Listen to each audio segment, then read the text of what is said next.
Palworld has hit the gaming scene with a big nuclear kaboom, right? But with this little gem on Steam also came a lot of drama and controversy, right? So we're going to discuss that controversy in this video. Additionally, I'm going to go ahead and purchase this game with my hard-earned money so you don't have to, right? And play it for at least 20 hours and give you my thoughts on this game and its similarities to other games, right? And if it's even worth paying the $30 that they're asking for it, or if I think this just is another cash grab from a small company that's trying to make as much money as they can before that legal hammer comes down on them, right? Now we got a lot to cover, so let's get started.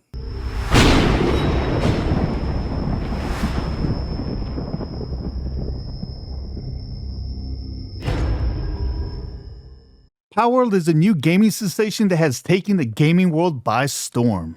Not only did Palworld quickly shoot up to the #1 most played game on Steam, boasting over 2 million concurrent players within the 24 hours of its release, but it also shot up to the #1 most sold game on Steam. Now, how many copies did they sell, you ask?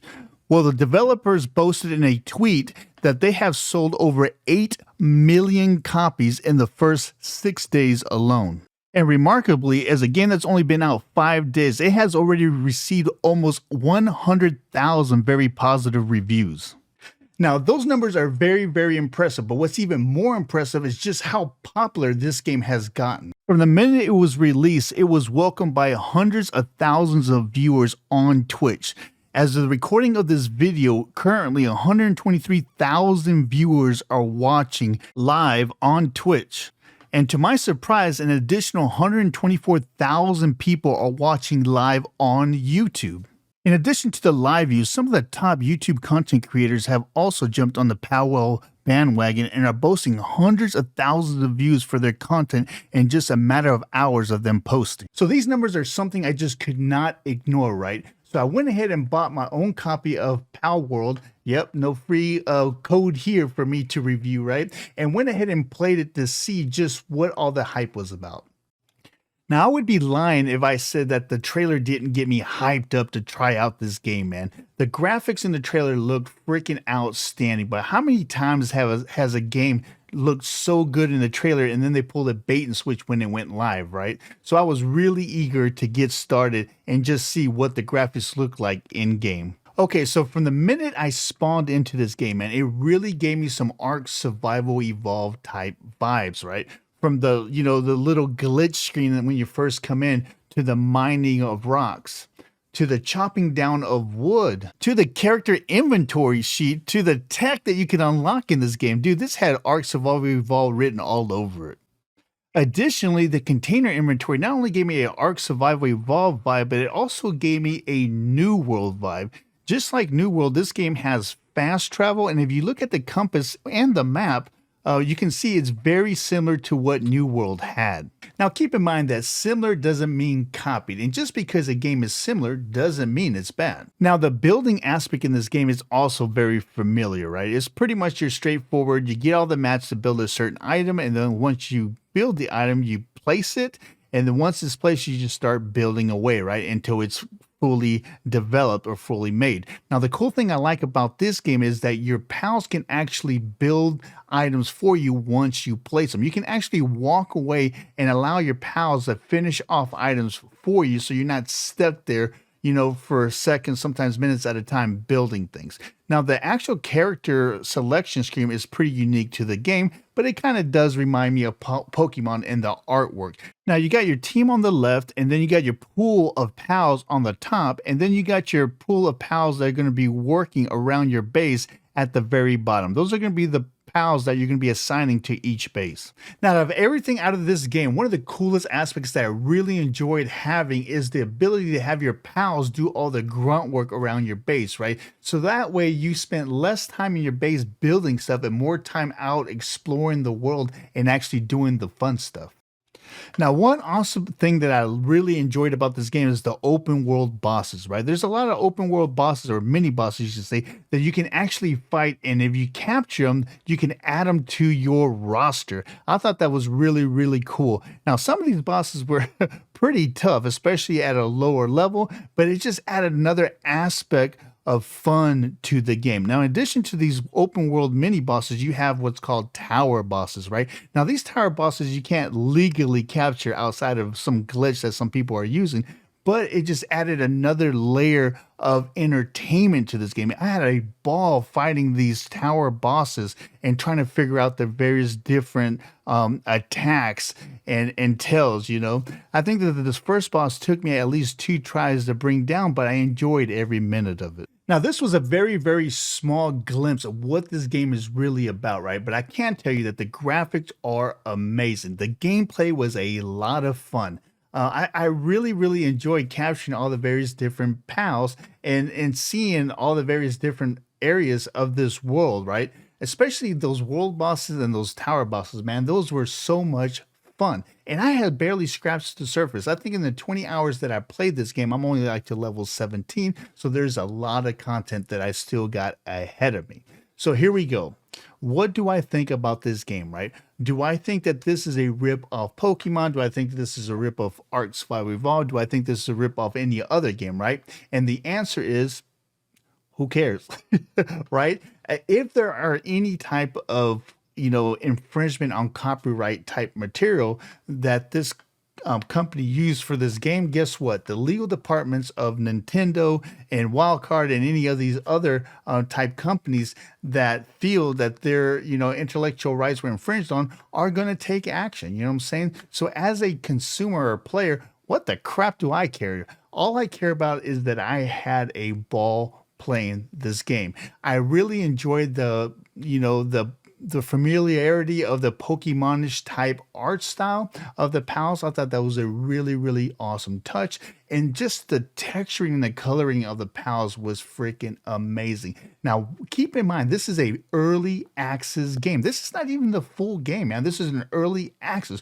There's just so much more that can be done with this game that is coming in the future. And that has me really, really excited because I actually enjoyed this game, man. I was very, very surprised. Now, I've played early access or alpha tested many games in the past, Ark Survival Evolved, Lost Ark, New World. I mean, there's a list of games that I've had to, either alpha test or play early. And I can tell you that from a lot of the games that I've played in my lifetime, this early access for this game worked much, much smoother than some of the big, big, big company names, right? I was very, very amazed at how well this game performed in early access. So that's another big plus. So here we go, man. Do I think that this game is worth the $30 that it's asking for, right? Is it worth your hard-earned money? And the answer is, well, that's up to you, right?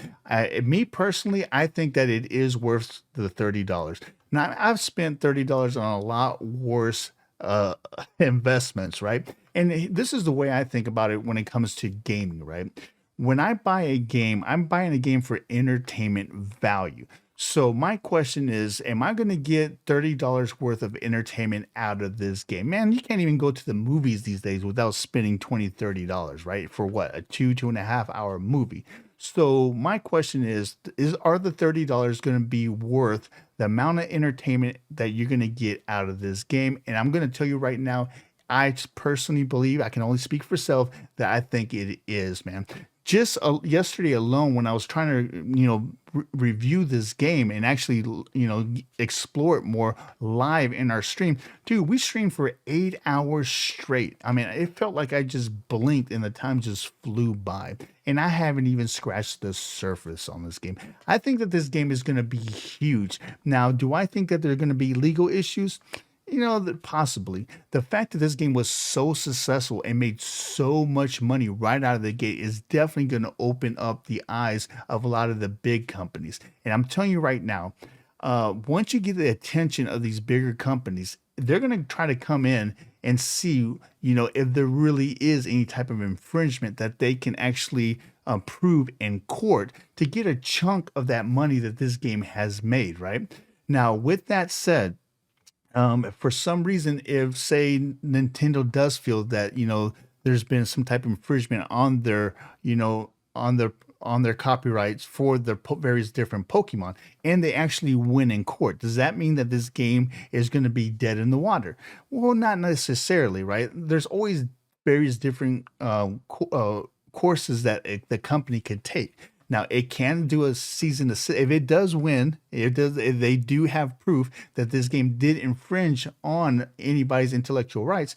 That company which was harmed can shut it down altogether. Right? They can do a cease and desist, or they could come in, negotiate, and get a chunk of the money that this game is going to be making, not just now, but in the future, right? So they can pretty much sponsor this company to continue with what they're doing. Or, like I said, they can not have enough material evidence to prove that they were infringed on their copyright claim, and in the end nothing happens, and these producers, the producers of this company can, or this game can continue to build on what they have right now, right? But to tell you the truth, I would not worry about it, man. Don't you're gonna see like a million tweets out there. You're gonna see a million things out there.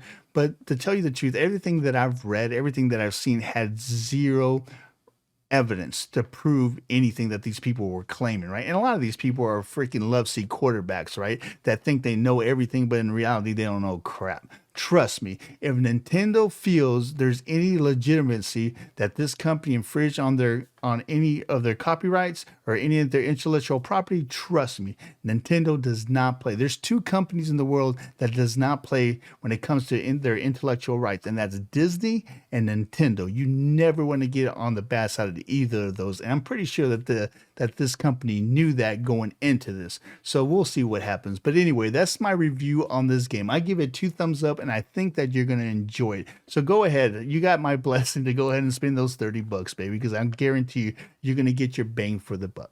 Again, if you're new to the channel, please hit that subscribe button so you don't miss any reviews like this or any videos on various different games in the future. Again, if you haven't subscribed, please subscribe. I'm Garza, your OG on the GC. We'll see you next time.